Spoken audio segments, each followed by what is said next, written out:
Innova കാത്തു കഴിയുന്നവരുടെ എണ്ണം കൂടുന്നു. ലോക കമ്മ്യൂണിസ്റ്റ് പ്രസ്ഥാനത്തിന്റെ ചരിത്രം പരിശോധിച്ചാൽ പാർട്ടിക്ക് എതിരായി നിൽക്കുന്നവരെ അല്ലെങ്കിൽ നേതൃത്വത്തിന് ഇഷ്ടമല്ലാത്തവരെ പ്രതിവിപ്ലവകാരികൾ എന്ന് പറഞ്ഞുകൊണ്ട് ഉന്മൂലനം ചെയ്യുന്ന ചരിത്രമാണ് നമുക്ക് കാണാൻ കഴിയുന്നത്. സ്റ്റാലിൻ്റെ കാലത്തടക്കം ഇത്തരത്തിൽ നിരവധി പേരെ കൊന്നൊടുക്കി. ഏതാണ്ട് 2 ലക്ഷത്തോളം പേരെയാണ് സ്റ്റാലിൻ ഇങ്ങനെ പാർട്ടി വിരുദ്ധരായി മുദ്രകുത്തി കൊന്നൊടുക്കിയത് എന്ന് ചരിത്രം പറയുന്നു. അങ്ങനെ കമ്മ്യൂണിസ്റ്റ് ഏകാധിപതികളൊക്കെ തന്നെ തങ്ങൾക്കെതിരെ ആരെങ്കിലും നിലപാടെടുത്തു കഴിഞ്ഞാൽ അവരെ കായികമായി ഉന്മൂലനം ചെയ്യുക എന്നത് കമ്മ്യൂണിസ്റ്റ് പാർട്ടിയുടെ ചരിത്രത്തിലുള്ളതാണ്. ചൈനയിലേക്ക് വന്നാൽ ടിയാൻമെൻ സ്ക്വയറിലെ വിദ്യാർത്ഥി വിപ്ലവമൊക്കെ നമുക്ക് ഓർമ്മയുണ്ടല്ലോ. 10,000-കണക്കിന് വിദ്യാർത്ഥികളെയാണ് അവിടെ പ്രതിവിപ്ലവകാരികളെന്ന് മുദ്ര കുത്തിക്കൊണ്ട് ചൈനീസ് കമ്മ്യൂണിസ്റ്റ് ഭരണകൂടം വെടിവെച്ചു കൊന്നത്. കേരളത്തിലും സമാനമായ സ്ഥിതി തന്നെയാണ് CPM-ന് ഉള്ളത്. നമുക്കറിയാവുന്നതുപോലെ തന്നെ MV രാഘവൻ പാർട്ടിക്ക് പുറത്തായപ്പോൾ അദ്ദേഹത്തിനെതിരായിട്ടുള്ള വധശ്രമങ്ങൾ നമുക്കറിയാവുന്നതാണ്. ബദൽ രേഖയുടെ പേരിൽ അദ്ദേഹം 1994-കളിലാണ് പാർട്ടിയിൽ നിന്ന് പുറത്താകുന്നത്. പിന്നീട് നമുക്കറിയാവുന്നതുപോലെ തന്നെ 1994 നവംബർ 25 കൂത്തുപറമ്പ് അർബൻ സൊസൈറ്റിയുടെ സായാഹ്ന ശാഖ ഉദ്ഘാടനം ചെയ്യാൻ MV രാഘവൻ വന്നു. അന്നാണ് കൂത്തുപറമ്പ് വെടിവെപ്പ് നടന്നത്. 5 പേരാണ് അന്ന് കൊല്ലപ്പെട്ടത്. ഒപ്പം തന്നെ പുഷ്പൻ എന്ന് പറയുന്ന ആൾ കിടക്കയിലാവുകയും ചെയ്തു. 2024 പുഷ്പൻ മരിച്ചത്. MV രാഘവൻ CPM-നോട് ഇടഞ്ഞ് പുതിയ ഒരു പാർട്ടി ഉണ്ടാക്കി. CMB എന്ന് പറയുന്ന പാർട്ടിയാണ് അദ്ദേഹം ഉണ്ടാക്കിയത്. പിന്നീട് അദ്ദേഹം മത്സരിച്ച് ജയിക്കുകയും സഹകരണ മന്ത്രിയായി UDF സർക്കാരിൽ അധികാരത്തിലെത്തുകയും ചെയ്തിട്ടുണ്ട്. അതെല്ലാം തന്നെ ചരിത്രമാണ്. പിന്നീട് നമ്മൾ കാണുന്നത് അടുത്ത ഒരു ശത്രു, ആഭ്യന്തര ശത്രു എന്ന നിലയിൽ KR ഗൗരിയമ്മയെ പുറത്താക്കുന്നത്. അതും 1994 തന്നെയാണ്. MV രാഘവന്റെ അതേ സമയത്ത് തന്നെയാണ് ഏകദേശം ഗൗരിയമ്മയും പാർട്ടിക്ക് പുറത്താക്കുന്നത്. ജനുവരി 1-നാണ് 94 ജനുവരി 1-നാണ് ഗൗരിയമ്മയെ പുറത്താക്കുന്നത്. കോൺഗ്രസിനോട് അടുക്കുന്നു എന്ന പേര് പറഞ്ഞുകൊണ്ടാണ് ഗൗരിയമ്മയെ അന്ന് CPM പുറത്താക്കിയത്. ഗൗരിയമ്മയെ MV രാഘവനെ പോലെ കായികമായി വേട്ടയാടാൻ എന്തായാലും CPM തയ്യാറായിരുന്നില്ല. മാത്രമല്ല അവരൊരു സ്ത്രീ ആയതുകൊണ്ടാവാം അങ്ങനെ ഒരു പരിഗണന കൊടുത്തത്. അല്ലെങ്കിൽ ഗൗരിയമ്മയ്ക്കെതിരെ കായികമായ ആക്രമണം തീർച്ചയായിട്ടും ഉണ്ടായിരുന്നു.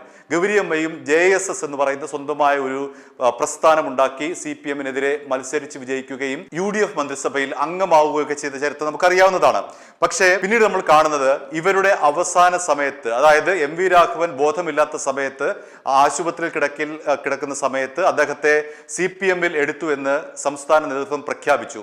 അതായത് കിടക്കയിൽ കിടന്നുകൊണ്ട് MV രാഘവൻ CMB എന്ന പാർട്ടി ഉപേക്ഷിക്കുകയും CPM-ൽ ചേരുകയും ചെയ്തു എന്നാണ് നേതാക്കളുടെ വാദം. അതിനനുസരിച്ച് CMB പിളരുകയും ഒരു വലിയ വിഭാഗം CPM-ൽ ലയിക്കുകയൊക്കെ ചെയ്തത് നമ്മുടെ ചരിത്രമാണ്. അതേപോലെ തന്നെ JSS-ന്റെയും അവസാനം അങ്ങനെ തന്നെയായിരുന്നു. ഗൗരിയമ്മയെ ഏറ്റവും അവസാനത്തെ ഘട്ടത്തിൽ CPM-ലേക്ക് എടുത്തുവെന്ന് നേതൃത്വം ഏകപക്ഷീയമായി പ്രഖ്യാപിക്കുകയും പിന്നീട് JSS വഴിയാധാരമായി പോവുക ചെയ്ത കഥ നമുക്കറിയാവുന്നതാണ്. അങ്ങനെ ഈ 2 പേരാണ് പാർട്ടി ഉണ്ടാക്കിയ 2 പേർ. അതായത് MV Raghavan communist Marxist party എന്ന് പറയുന്ന CMB ഉണ്ടാക്കി, ഗൗരിയമ്മ JSS ഉണ്ടാക്കി. പിന്നീട് നമ്മൾ കാണുന്നത് CPM-നെ വെല്ലുവിളിച്ചു കൊണ്ടുവരുന്നത് RMP നേതാവായിട്ടുള്ള TP ചന്ദ്രശേഖരനാണ്. അദ്ദേഹം 2012 മെയ് 4-നാണ് റവല്യൂഷണറി കമ്മ്യൂണിസ്റ്റ് പാർട്ടി എന്ന് പറയുന്ന RNP രൂപീകരിച്ചത്. അത് ഏറാമല പഞ്ചായത്ത് ഭരണം ജനതാദളിന് നൽകിയതിന് എതിരായിട്ടാണ് അദ്ദേഹം പാർട്ടിയുമായി ഇടയുന്നത്. അദ്ദേഹം CPM-ന്റെ ഒഞ്ചിയം ഏരിയ കമ്മിറ്റി അംഗമായിരുന്നു. 2009 അദ്ദേഹം RMP രൂപീകരിച്ചു. പിന്നീട് അദ്ദേഹം അവിടെ വടകര ലോക്സഭാ മണ്ഡലത്തിൽ മത്സരിച്ചുകൊണ്ട് അദ്ദേഹം 23,000-ലധികം വോട്ട് നേടുകയും CPM-ന്റെ കോട്ടയെ വിറപ്പിക്കുകയും ചെയ്തു. അതോടുകൂടിയാണ് TP ചന്ദ്രശേഖരനെ കൊല്ലാനായി CPM തീരുമാനിക്കുന്നതും. അങ്ങനെ കൊടിസുനി അടക്കം വന്ന് ഒരു ഇന്നോവ വന്ന് അദ്ദേഹത്തിന്റെ സ്കൂട്ടറിലിടിക്കുകയും അദ്ദേഹത്തെ വെട്ടിക്കൊല്ലുകയൊക്കെ ചെയ്ത് നമുക്ക് അറിയാവുന്ന കാര്യമാണ്. അങ്ങനെ CPM-നോട് ഇടഞ്ഞ വളരെ പ്രധാനപ്പെട്ടതും അല്ലാത്തതും പ്രാദേശിക നേതാവാണ് TP ചന്ദ്രശേഖരൻ. അദ്ദേഹത്തെ വരെ കൊന്ന ചരിത്രമാണ് CPM-നുള്ളത്. ഈ 3 പേരിൽ കായികമായി ആക്രമണം നേരിടേണ്ടി വന്നിട്ടില്ലാത്തത് ഗൗരിയമ്മയ്ക്ക് മാത്രമാകാം. ബാക്കി 2 പേർക്കെതിരെയും വധവും ഉണ്ടായിട്ടുള്ള കാര്യം നമുക്കറിയാവുന്നതാണ്. ഇനിയാണ് ഇങ്ങോട്ട് വരുമ്പോൾ, നമ്മൾ 2006-ലേക്ക് വരുമ്പോൾ 3 പേർ CPIM വിട്ട് പുറത്തു വരുന്നത്. അതിലെ ആദ്യത്തേതാണ് മന്ത്രി, CPM-ന്റെ ഏറ്റവും തലയെടുപ്പുള്ള നേതാവ് കൂടിയായിട്ടുള്ള G സുധാകരൻ. അദ്ദേഹം പാർട്ടിയുമായിട്ടുള്ള ബന്ധം അവസാനിപ്പിച്ച് 63 വർഷം അദ്ദേഹം CPM-ന്റെ ഉന്നത സ്ഥാനം വഹിച്ചിട്ടുണ്ട്, മന്ത്രിയായിട്ടുണ്ട്.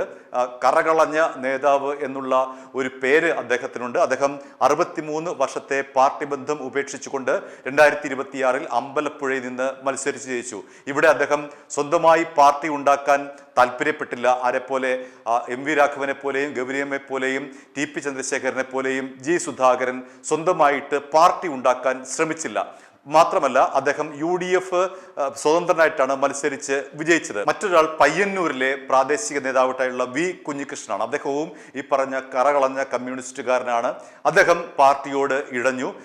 രക്തസാക്ഷി ഫണ്ട് വിവാദം, സാജന്റെ ആത്മഹത്യ, അതേപോലെ മുഖ്യമന്ത്രിയുടെ ഓഫീസ് കേന്ദ്രീകരിച്ച് സ്വപ്ന സുരേഷുമായി ബന്ധപ്പെട്ട സ്വർണ്ണക്കടത്ത് ആരോപണം, മുഖ്യമന്ത്രിയുടെ അന്നത്തെ മുഖ്യമന്ത്രിയായിട്ടുള്ള പിണറായി വിജയന്റെ മകൾ വീണയുമായി ബന്ധപ്പെട്ട CMRL കോഴ, ഇത്തരം ആരോപണങ്ങൾ ഉന്നയിച്ചുകൊണ്ട് പാർട്ടി തെറ്റുതിരുത്തണമെന്ന് പറഞ്ഞുകൊണ്ടാണ് അദ്ദേഹം പാർട്ടിയുമായി ഇടഞ്ഞത്.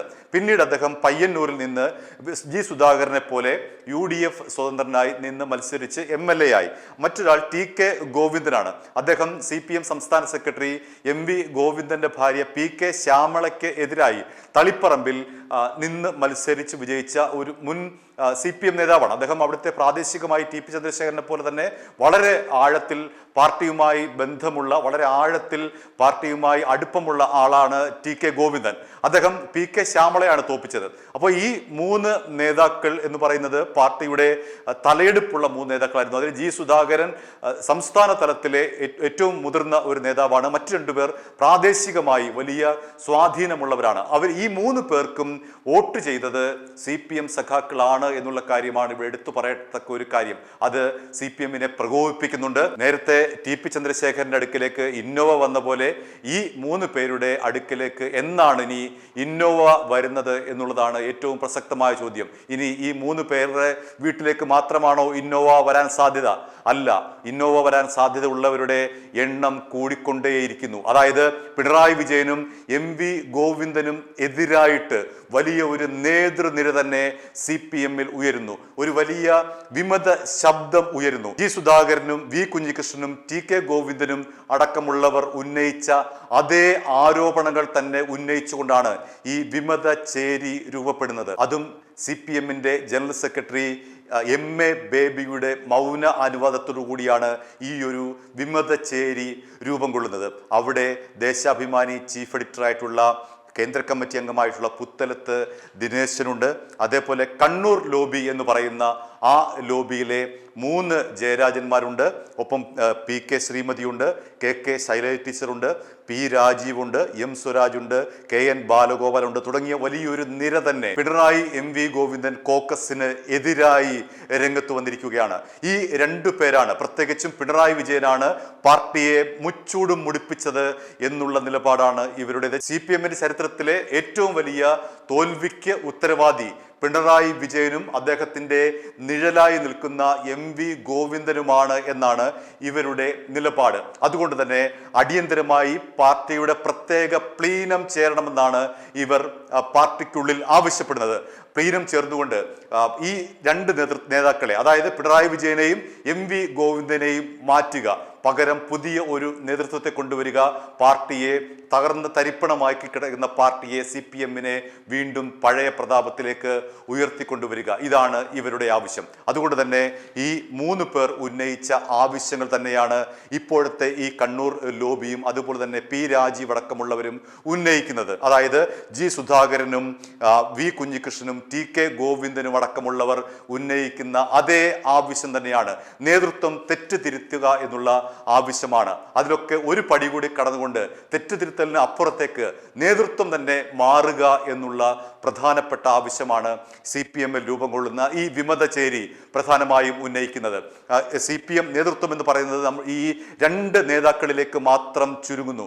അതായത് പിണറായി വിജയനിലേക്കും MV ഗോവിന്ദനിലേക്കും മാത്രമായി ഈ നേതൃത്വം എന്ന് പറയുന്നത് ചുരുങ്ങുന്നു. ബാക്കിയുള്ളവർ KN ബാലഗോപാൽ അടക്കമുള്ളവർ ഇപ്പോൾ ഈ 2 പേർക്ക് എതിരായി നിൽക്കുന്നവരാണ് എന്നാണ് രാഷ്ട്രീയ നിരീക്ഷകർ വിലയിരുത്തുന്നത്.